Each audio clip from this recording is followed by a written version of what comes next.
2, 3, 4, 5, 6, 7, 8, 9. Aus. Micah. Today we're going to be doing a beginner's guide on timing pushes. So everything that I reference today is going to be from teamliquid.net. I'm actually using Liquidpedia. The link is right at the bottom. It is http wiki.teamliquid.net/starcraft/timing. Okay, so like I said, everything that I reference is going to be from here today, and this is a really good guide to use for beginners and pros alike. It's got everything you need: Terran strategies, Zerg strategies, unit overviews, definitions about timing and whatnot. And like I said, everything's from the book today, kids. So let's just go over the concept. If you're looking for something that's more in depth, this guide is not for you. This is very basic and it's for the beginners. So D minus players. But so taking a look, the concept. Timing is the time production and control of all units such that a player can maximize his advantage at a certain relative game time. Having good timing means means capitalizing on your current situation in the game. For example, a numerical, positional, or tech advantage. So basically, you're gathering intel and you're going to be looking for a hole or a way in, such as Red Zerg here. They're going to see that Teal has done something where they spent so much money. They spent so much money that they're not going to have any money to really spend it on anything else, building marines or building vultures and whatnot. So Red's really got to take advantage of this. That's the basic concept of a timing push. So we're going to see right here, Teal's going to go ahead and do a standard build on the map destination. I forgot to show you guys that. The map destination is doing a standard wall build right here, okay? And then Red is going to go ahead and do a fast expand into a 8 pool, and he's going to start spamming Zerglings. And this is okay for the Terran to be doing the scouting and whatnot. That's actually really encouraged in anybody's game. That way you can figure out what your timing push is going to be exactly.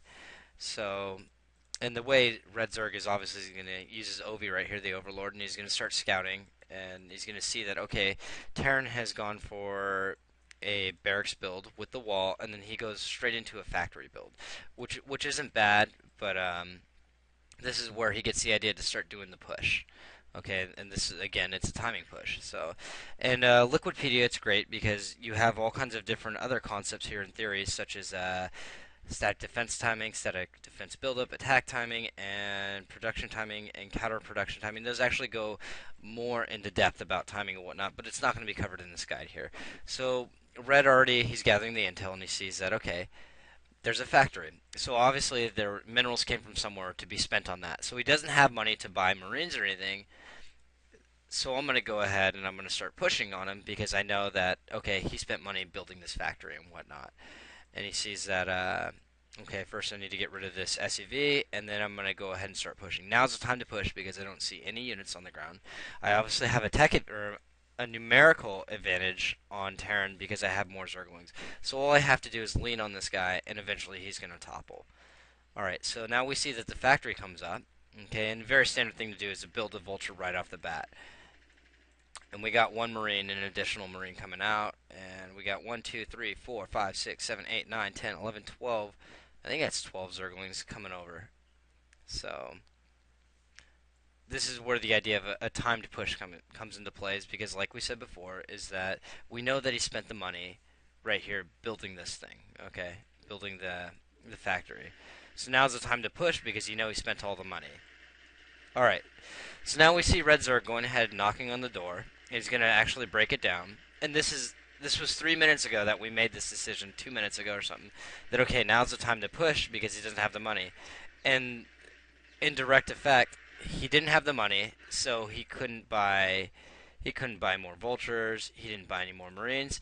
And another big thing is that the Overlord gathered the intel that he was building a command center. So we know 400 minerals are down, and that's how we know that he doesn't have the money.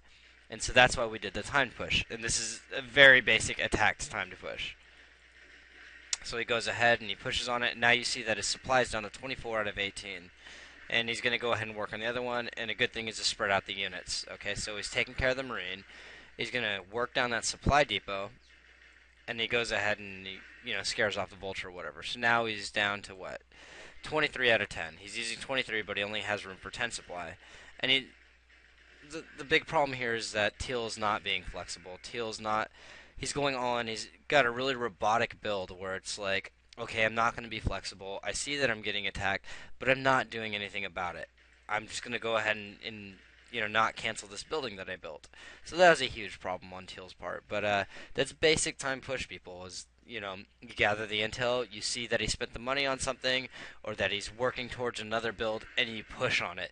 And this isn't something that you can do directly right now. It's something that you need to see. Okay, I've got 2 minutes. This is my window, my two minute window that I need to do this. So if you guys have any questions or comments, go ahead and post them, and I'd appreciate it. And that's pretty much it for timed attacks. And we'll see you guys next time. Leaf 314. Thanks.